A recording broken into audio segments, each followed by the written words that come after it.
할렐루야. 우리 옆에 분들에게 이렇게 한번 믿음으로 선포해 볼까요? 메리 크리스마스. 여러분, 원래 12월 한 달 동안 우리는 성탄을 즐거워하고 기뻐하는 그 주간인 거예요. 한 번 더 인사할 때에 우리 환하게 웃으면서 메리 크리스마스 한 번 더 하겠습니다. 메리 크리스마스. 굉장히 어색한 인사를. 여러분, 12월은 참 잔인한 계절인 것 같아요. 동의 못 하시겠어요? 12월은 참 잔인한 계절인 것 같아요. 왜 12월이 잔인하냐? 한 해의 마지막 달이잖아요. 이 마지막 달이라는 것을 더 정확하게 말하면, 여러분, 보통 한 해의 결산은 언제 이루어져요? 그러니까 이 12월이 주님께서 올 한 해 우리가 어떤 신앙으로 살아갔고 어떤 믿음으로 살아갔는지에 대해서 결산하는 달이기 때문에 그렇다는 거예요. 최근에 제가 어떤 모임에 참석했다가 이런 질문을 받았어요. 목사님은 올해 몇 점이셨어요? 이렇게 물어보는 거예요. 서로 다 알면서 그걸 또 굳이 물어봐요, 저한테. 그러니까 제가 이 뜻밖의 질문에 당황하고 있으니까 이제 본인이 몇 점이다 이런 얘기를 하는데, 제가 이제 집에 오는 내내 머릿속에서 나는 몇 점일까가 너무 궁금한 거예요. 나는 과연 2024년도 몇 점짜리 성도였고 몇 점짜리 목회자였는가. 그러니까 이 질문 덕에 제가 올 한 해 어떤 삶을 살았는지를 점검할 수 있었는데, 점검하면서 묵상했던 말씀이 바로 오늘 본문 말씀이었다라는 거죠. 여러분, 오늘 본문은 우리에게 이렇게 질문하는 거예요. 나는 몇 점 성도였는가? 여러분, 2024년도 올해 여러분은 몇 점 성도였습니까? 장로님 몇 점? 마음으로만 대답하세요. 몇 점 집사님? 권사님 몇 점? 몇 점만 물어보면 다 고개를 숙이잖아요. 근데 내가 날 보는 평가가 아니고요, 하나님이 여러분들을 평가했을 때 과연 나는 몇 점짜리였는가 하는 것을 오늘 한번 점검해 보고 싶은 거죠. 우리가 오늘 살펴볼 이 4대 교회는요, 딱 이 4대 교회 하면 떠오르는 표현이 있어요. 그 표현이 뭐냐?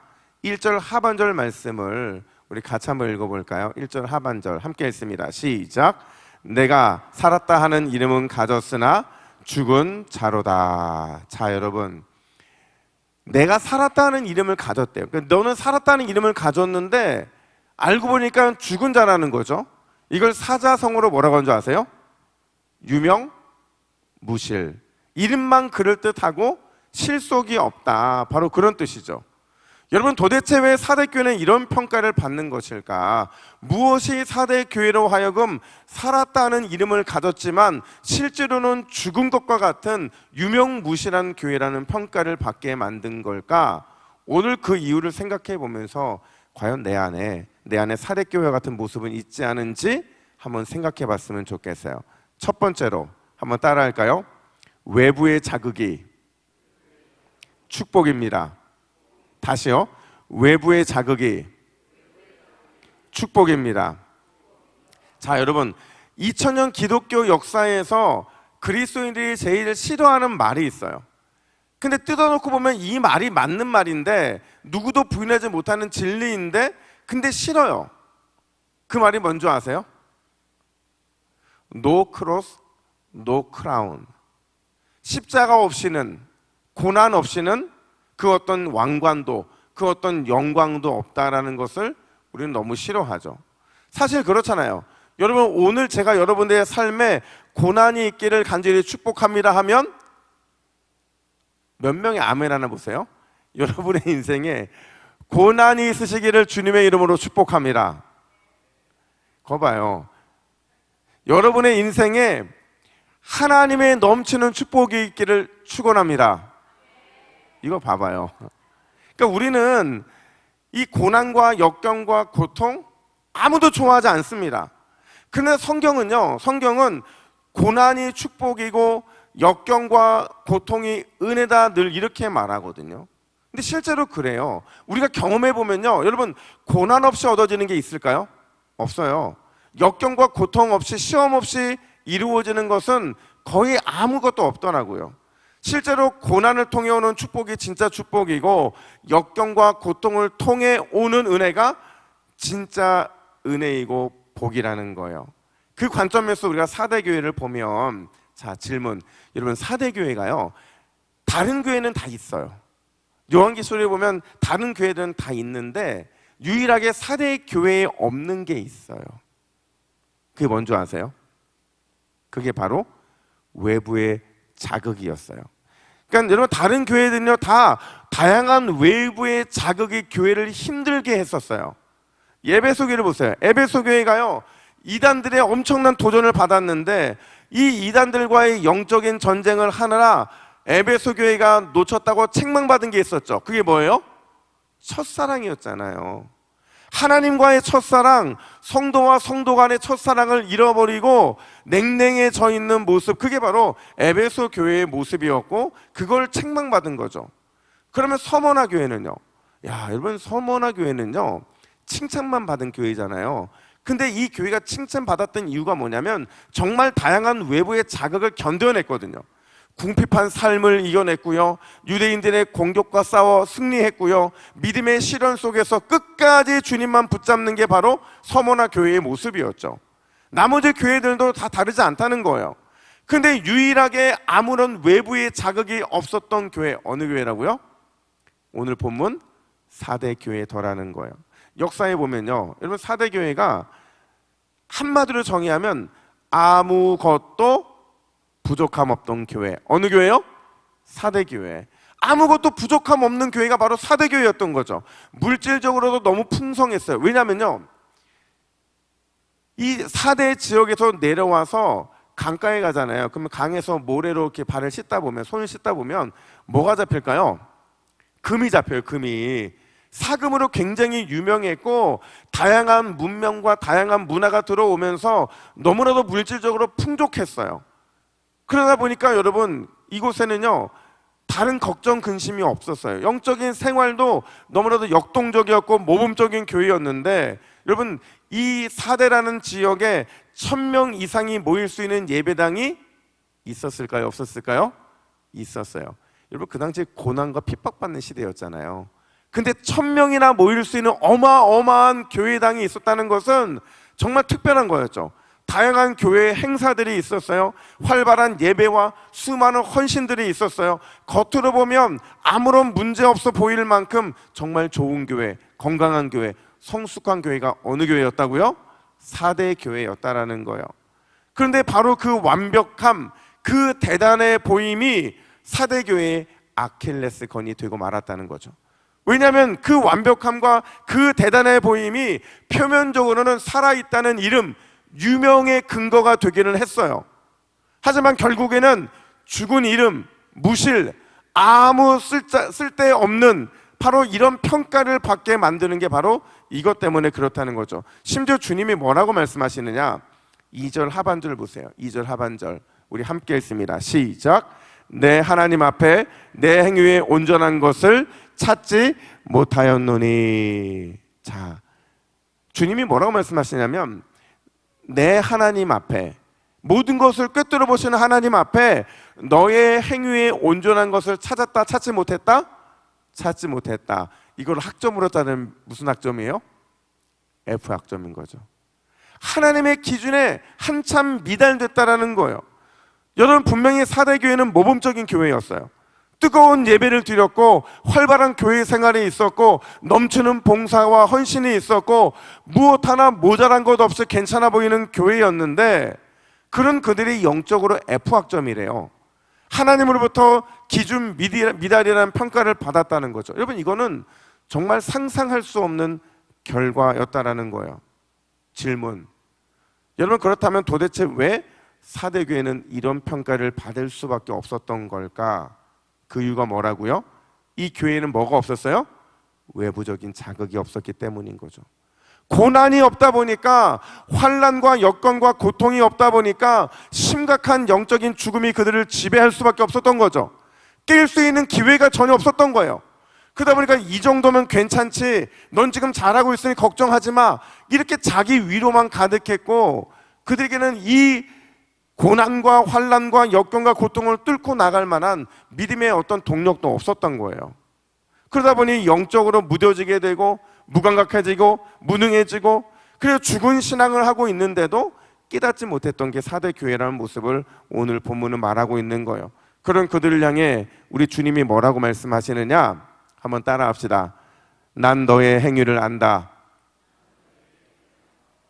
여러분, 주님이 그렇게 말씀하시지는 않을 거잖아요. 그죠? 다시요. 난 너의 행위를 안다. 이렇게 주님이 힘이 없다고요? 다시요.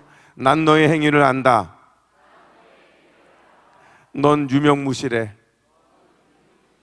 이게 주님의 마지막 결론이었다는 거죠.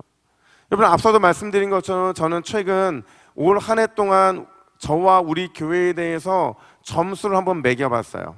과연 하나님이 나를 몇 점짜리 신앙인이라고 평가하실까?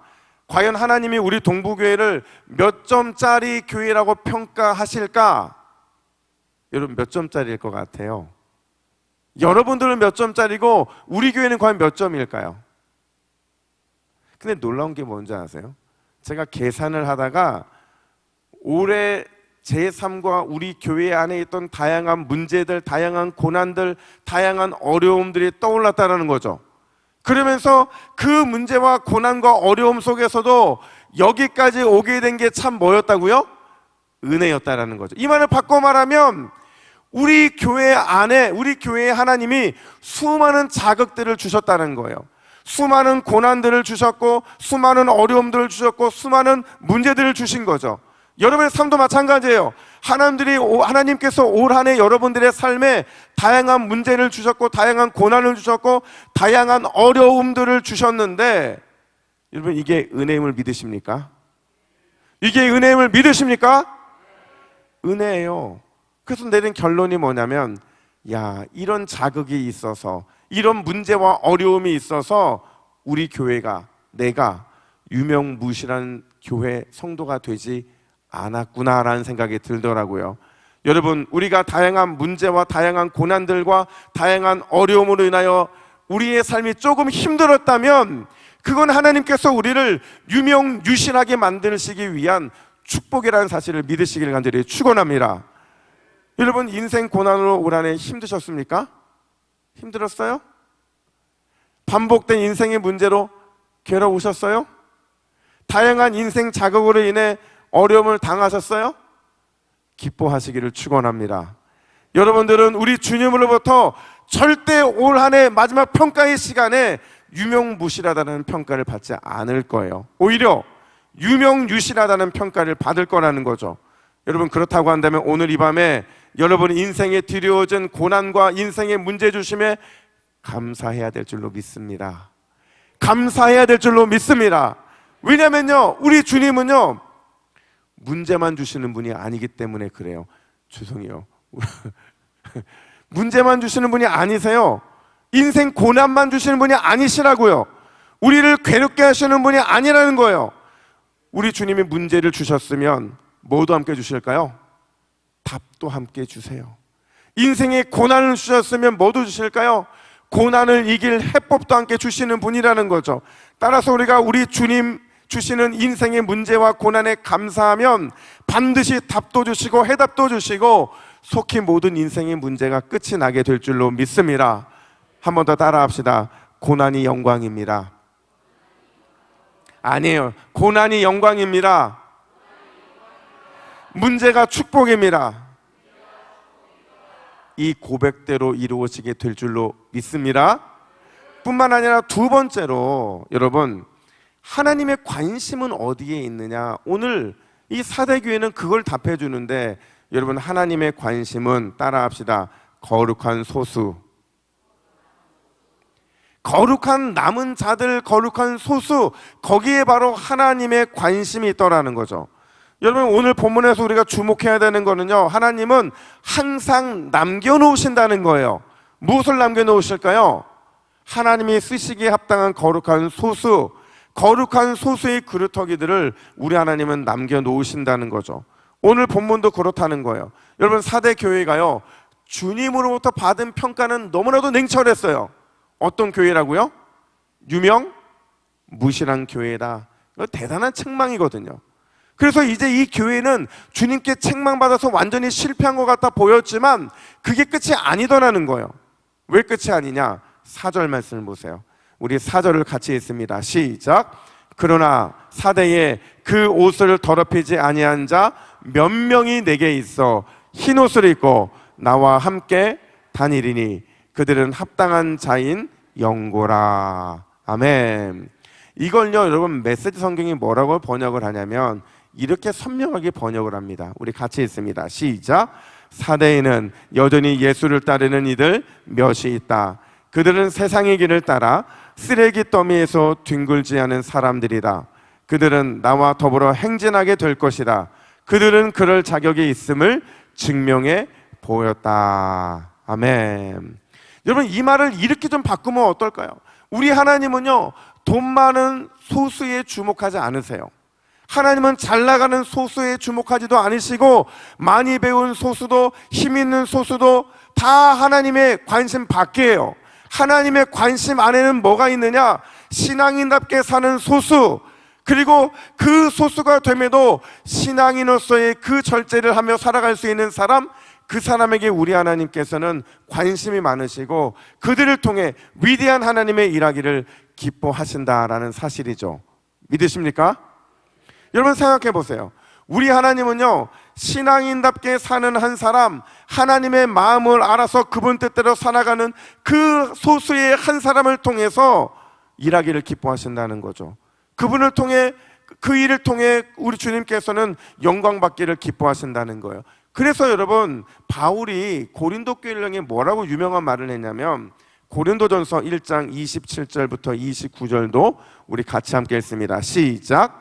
그러나 하나님께서 세상의 미련한 것들, 지혜 있는 자들을 부끄럽게 하려 하시고 세상의 약한 것들, 강한 것들을 부끄럽게 하려 하시며 하나님께서 세상의 천한 것들, 멸시받는 것들, 없는 것들을, 있는 것들을 폐하려 하시나니. 여러분 이 말씀이 이해되십니까? 맞아요. 하나님은요 절대 똑똑한 사람 쓴 적이 없어요. 하나님은 스스로 지혜 있다고 말하는 자를 쓴 적이 없고 언제나 항상 하나님께서는 없는 자 같고 미련한 자 같고 약한 자 같고 멸시받는 자 같지만 그런 연약한 사람들을 주목하시고 그들에게 관심을 가지셔서 그들을 사용하시길 기뻐하시는 하나님이 우리 하나님이라는 거죠. 여러분 그렇다고 한다면 오늘 우리는 하나님께 더 많은 능력, 더 많은 축복, 더 많은 은혜를 구하기보다는 내가 신앙인답게 사는 소수가 되기를, 내가 하나님 마음 깨달아 합당하게 사는 그 적은 무리가 되기를, 오직 하나님의 영광만을 위해 사는 무명의 소수가 되기를 구하고 또 구해야 될 줄로 믿습니다. 여러분 그러면 신앙인답게 사는 소수, 하나님 마음을 아는 소수, 무명의 영광의 소수에게 어떤 특별한 약속이 주어졌느냐? 5절 말씀을 보세요. 우리 5절 말씀도 함께 읽습니다. 시작. 이기는 자는 이와 같이 흰 옷을 입을 것이요 내가 그 이름을 생명책에서 결코 지우지 아니하고 그 이름을 내 아버지 앞과 그의 천사들 앞에서 시인하리라. 아멘. 자 여러분 세 가지 약속이에요. 첫 번째는 거룩한 승리의 흰 옷을 입혀 주시겠다라고 약속하고 계셔요. 두 번째는 구원의 생명책에서 절대로 지우지 않겠다고 말씀하세요. 마지막 세 번째, 이게 클라이막스인데 하나님 아버지께 그리고 많은 천사들 앞에서 나의 이름을 불러서 나를 축복해 주시겠다고 약속하고 계신 거죠. 그러니 더욱 신앙의 소수가 되기를 두려워하지 말라고 우리 주님은 말씀하고 계신 겁니다. 여러분 제가 최근에 제 사역하고 있는 방에 기쁜 소식이 있었어요. 어떤 기쁜 소식이냐? 제 방에요 최근에 몇 개의 이 나무들을 갖다 놨는데 그 중에 하나가 그로잉 2호에서 저희 막내가 콩을 심은 화분 하나를 갖다 놨거든요. 근데 콩을 심은 화분을 갖다 놨고 같이 물을 줬어요. 물을 줬는데 다음날 와보니까 싹이 나 있는 거예요. 그래서 와, 이게 하루 만에 싹이 나네? 이러고 있었는데 그 다음날 봤더니요, 두 개의 싹이 5cm가 잘라 있는 거예요. 하룻밤 사이에. 그리고 그게 매일같이 5cm씩 자라가지고 지금은 그 콩이 얼마나 커졌는 줄 아세요? 50cm가 돼버린 거예요. 그러니까 제 한 요 정도? 그러니까 여기서 요 정도 좀 커진 거예요. 얘가 힘이 없으니까 제가 그냥 이 막대 꽂아가지고 철로 이렇게 묶어놨는데, 놀라운 건 그 다음날 얘가 한 30cm 정도 자랐을 때 한 놈이 또 자라기 시작을 하는 거예요. 근데 총 몇 개 자란 거예요? 그러면 3개 자라잖아요. 3개. 근데 이 마지막 한 놈이 자라는 게 더딘 거예요. 얘는 막 5cm 자라는데 얘는 막 0.5mm씩 자라고 막 이러는 거예요. 제가 물을 줄 때 여러분 어느 놈 쪽으로 물을 줄까요? 지금 50cm 이상 커진 그 두 놈에게 물을 줄까요? 아니면 지금도 요만큼밖에 자라지 않은 그 놈한테 물을 줄까요? 제일 작은 놈에게 주겠죠. 왜냐하면 꼭 제가 물만 주려고 가면 얘가 이렇게 말하는 것 같은 거예요. 주인님, 저 큰 놈들 사이에 있는 저를 불쌍히 여겨주세요. 저 얘들 때문에 주눅 들고 성장에 문제가 있어서 저도 너무 힘들어요. 그래도 지금 이 콩줄기 다운 모습 보이려고 저 몸부림치고 있잖아요. 저 물 좀 많이 주세요, 주인님. 이러는 것 같은 거예요. 여러분, 이게요, 주인이 느끼는 마음이라는 거예요. 우리는 소수만 되면, 누군가가 나를 안아주지 아니하고 내가 너무 작다고 느껴지면 우리는 너무 초라하게 느끼는 경향이 있는데, 그렇지 않다는 거죠. 우리가 초라해지면 초라해질수록, 우리가 작아지면 작아질수록 누가 그런 우리를 주의 깊게 보신다고요? 하나님이 보신다는 겁니다. 여러분, 말씀을 정리합니다. 우리 하나님은 어떤 사람을 주목하시느냐? 수많은 인생의 자극들, 수많은 인생의 고난의 문제들 앞에서 감사할 수 있는 사람을 주목하세요. 또 어떤 사람을 주목하시느냐? 말씀과 기도로 더욱 신앙인다운 소수가 되기를 갈망하는 사람, 그 사람에게 주목하신다는 거죠. 그리고 그런 우리를 유명유실하다고 칭찬해 주시겠다고 약속하고 계신 겁니다. 여러분, 오늘 이 밤에 그 은혜와 칭찬받는 귀한 은혜가 임하시기를 예수님의 이름으로 축복합니다. 함께 기도하겠습니다. 하나님 아버지, 오늘 이 밤에 주님께서 주목하시는 사람은 내 인생의 자극과 수많은 문제로 인해서 원망과 불평하는 인생이 아니라 감사하는 인생인 줄로 믿습니다. 내가 인생에 자극이 있었기 때문에 유명유실해질 수 있었고, 이 자극이 우리를 지금의 우리로 만든다는 그 확신이 우리를 지금까지 인도한 줄로 믿습니다. 말씀과 기도, 더욱 신앙인다운 그 소수가 되기를 두려워하지 말게 하여 주시고, 주님이 나를 주목하실 때 나의 작음과 연약함과 너무나도 미약함은 반드시 큰 놀라운 은혜의 역사로 바뀐다는 사실을 믿고 의지하고 기도하는 이 밤이 되게 하여 주시옵소서. 감사드리며 예수님의 이름으로 기도하옵나이다. 아멘.